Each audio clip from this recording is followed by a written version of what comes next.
Cerpen Rasa Lebih Dari Kata diambil dari buku antologi cerpen Serpihan Cermin Retak karya Tung Widut.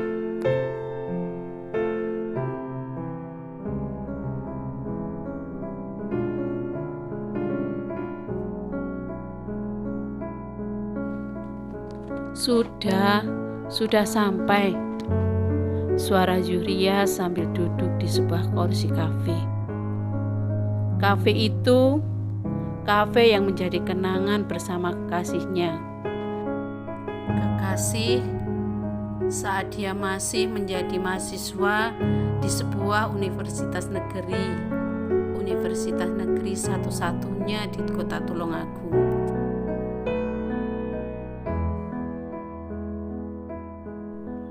Semasa dulu, mereka sering mengunjungi tempat romantis itu, menikmati kopi hangat dan tahu goreng di bawah rindangnya sebuah pohon, di bangku potongan pohon kelapa. Terlihat di kejauhan air waduk gemerlap bagai butiran permata yang berserak.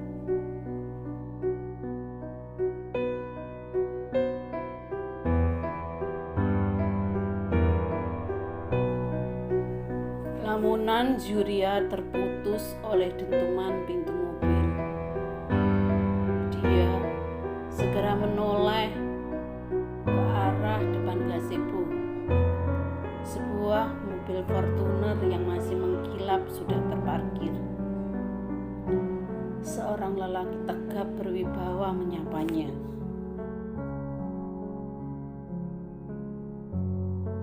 "Wih, sudah lama menunggu."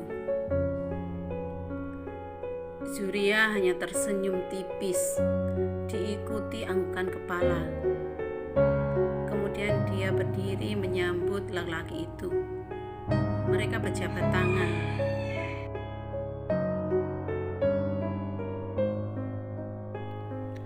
"Sorry Jui, aku mengganggu kerjamu. Bagaimana kabar kamu? Kau sekarang bagaimana? Sorry, aku terlalu gembira kau bersedia menemuiku." Zuhriya pun masih membisu, hanya senyuman yang selalu dikembangkan. Seorang pelayan tiba-tiba datang ke gazebo, membawa nampan berisi nasi goreng kecap, semangkuk bakso, kopi mega mendung, sepiring tahu goreng, dan sebuah es kelapa muda.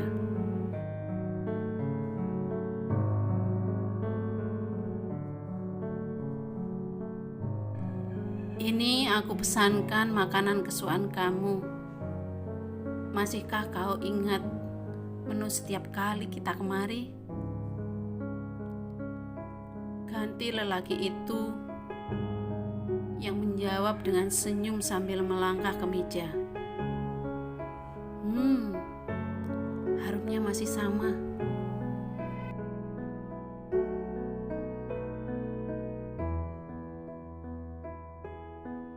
Kini keduanya duduk berhadapan menikmati menu kenangan. Sesekali mereka berpandangan dan melempar senyum. Senyum yang berpuluh tahun hilang ditelan jalan hidup.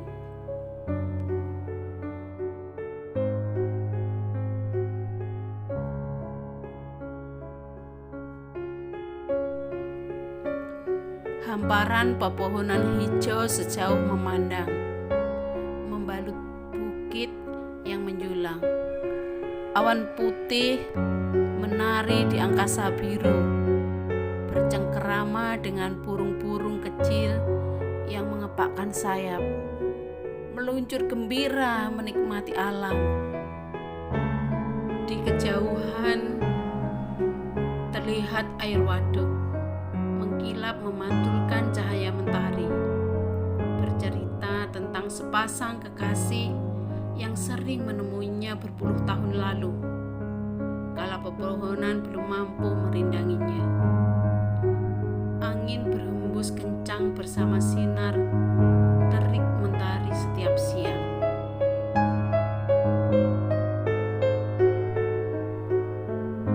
Zui, lihatlah pemandangan itu. Indah. Masih sama seperti saat kita kesini dulu. Bahkan sekarang, pepohonan itu lebih rindang, kata lelaki itu. Yuria berdiri. Dia sekarang persis di samping lelaki itu. Dia ikut menikmati pemandangan. Tak banyak pembicaraan mereka. Keduanya, dia menghadap ke belakang gazebo. Sesekali, lelaki itu menghela napas panjang. Pandangannya menerawang jauh ke alam tak terbatas.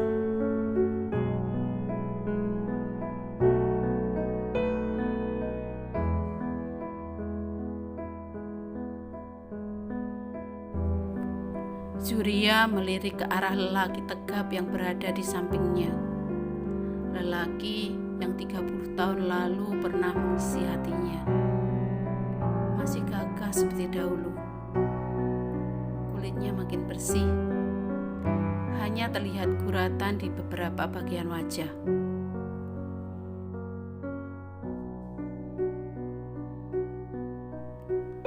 Ardiansyah, ucapnya. Tiba-tiba hatinya berdebar. Mas, suaranya berhenti. Seakan tenggorokannya tercekik menyebut kata itu. Kata itu merupakan panggilan sayangnya kepada Ardiansyah. Masih adakah hak untuk memanggilnya Mas setelah mereka sama-sama berkeluarga? Tapi terlanjur dia mengucapkan itu agak keras. Kembali keduanya berpandangan agak lama. Mata Ardiansyah memandang wajah Yuria dalam-dalam. Perasaan saling berkecamuk, mengembara di dunia lamunan. Akhirnya Yuria menunduk. Ardiansyah mencoba meraih tangan Yuria, tapi Yuria berhasil menghindar. Dia segera kembali ke kursi dan menikmati air kelapa muda.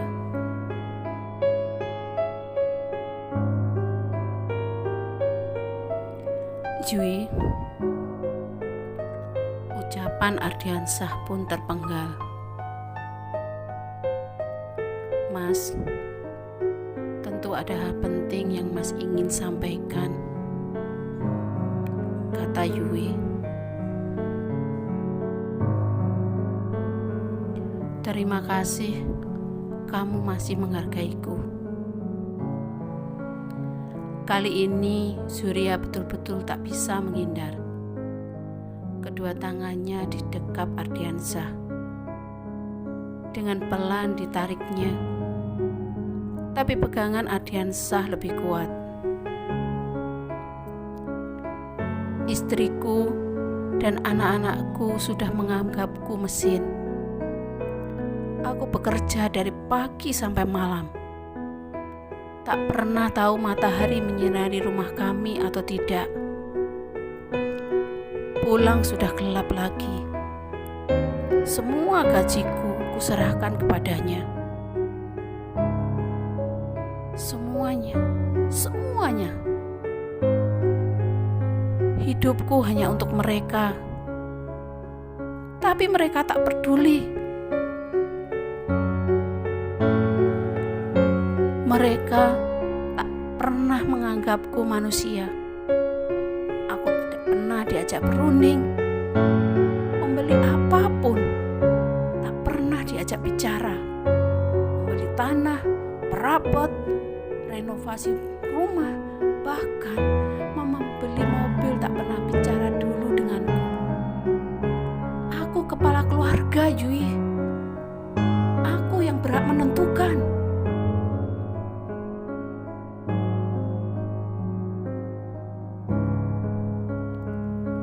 Ceritanya terhenti sebentar. Helaan napas panjang dengan mata berkaca-kaca.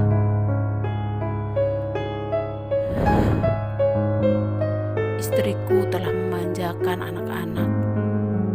Akibatnya, sampai dia menikah pun masih merepotkan orang tua. Kerja sedikit tak betah, keluar begitu saja. Tak bisa berpikir dewasa sedikit pun. Apalagi mandiri, jauh, Yui, jauh. Suaranya makin meninggi.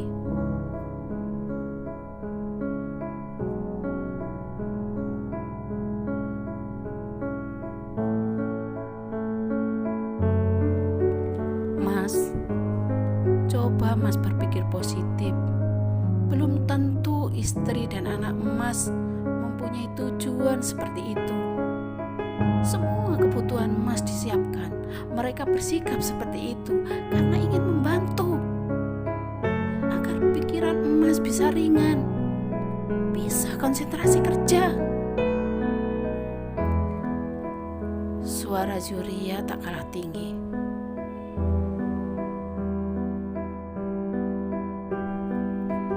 Kebetulan seorang pelayan lewat. Zuria segera memesan lagi segelas kopi panas. Mbak, kopi panas lagi satu ya. Lalu dia kembali berbicara dengan Ardiansah. Mas sudah mencoba bicara baik-baik dengan mereka. Tangan kanannya kini justru menepuk-nepuk tangan Ardiansah. Ardiansah menjadi diam. Zuria pun melanjutkan pembicaraan. Ardiansah disarankan untuk bicara baik-baik dengan anak dan istrinya. Berbicara dengan tenang, kepala dingin, untuk menyelesaikan setiap permasalahan. Cara itu sebenarnya cara yang diberikan Ardiansah kepada Zuria, yang diterapkan dalam keluarganya hingga sekarang. Rumah tangga Zuria menjadi keluarga bahagia, walaupun hasil perjodohan.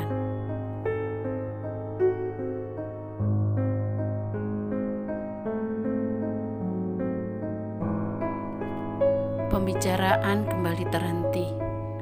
Sang pelayan mengantarkan secangkir kopi panas. Kopinya ku ganti dengan yang panas. Minumlah, biar enak di badan. Ardiansah hanya diam. Ayolah Mas, keburu dingin, rayu Zuria sambil menyodorkan. Mas, Ardiansah yang dulu ku kenal adalah laki-laki lembut, laki-laki yang tegar, semangat, dan selalu membicarakan setiap masalah. Bukan laki-laki rapuh. Apa yang salah pada diri Mas?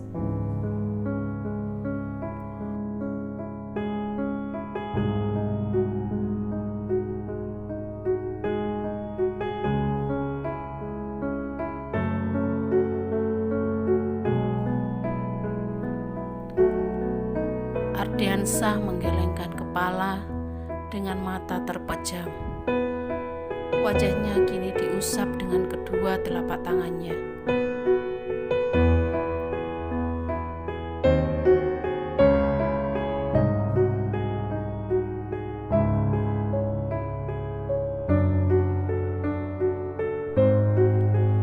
Dulu, waktu aku akan menikah dengan orang yang dijodohkan orang tuaku, di sini, di tempat ini kita bicara, mencari solusi solusi yang terbaik. Saat itu keputusan kita berpisah. Kita menempuh jalan hidup masing-masing. Jujur, saat itu aku ingin ada elang perkasa yang menyambar ikan di telaga keruh.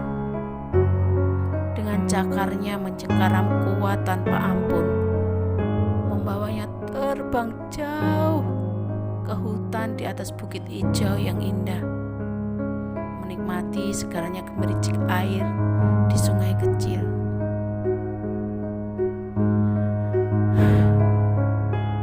Ternyata itu hanya sebuah harapan bagiku. Keputusan kita tidak pernah seperti itu. Kita berpisah. Perpisahan kita baik-baik. Tak ada dendam. Kita masih saling berhubungan, tetap dalam batas. Saling menghargai, karena itu sudah keputusan kita. Aku tahu kamu yang paling sakit saat itu, sehingga kamu menikah dengan gadis yang kamu kenal hanya waktu 2 minggu. Itu sebuah keputusasaan. Itu saja kamu tak pernah seburuk ini. Kata-katanya Zuria terhenti sejenak. Dipandangnya laki-laki di hadapannya yang hanya menunduk diam.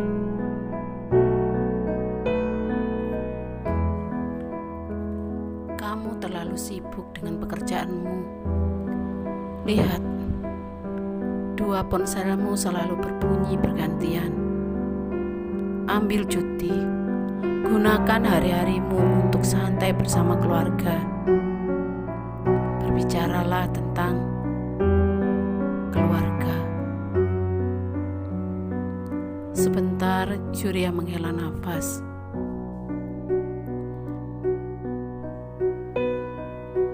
Kamu adalah laki-laki terbaik yang aku kenal. Jangan pudarkan itu dari anganku.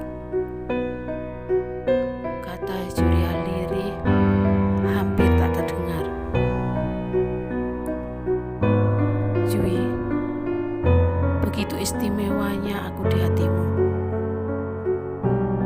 Ardiansah menyela.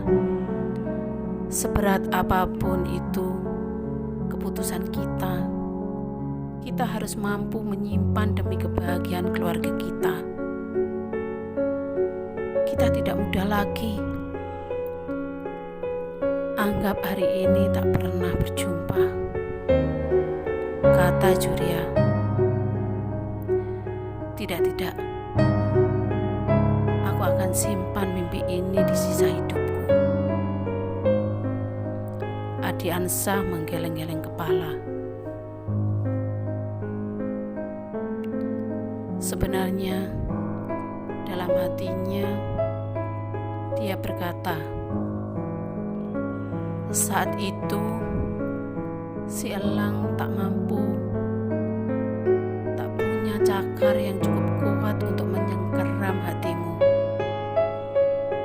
Dia menggantikan induknya yang sudah rentah, mencarikan makan 3 adiknya yang harus juga sekolah. Maafkan Yui.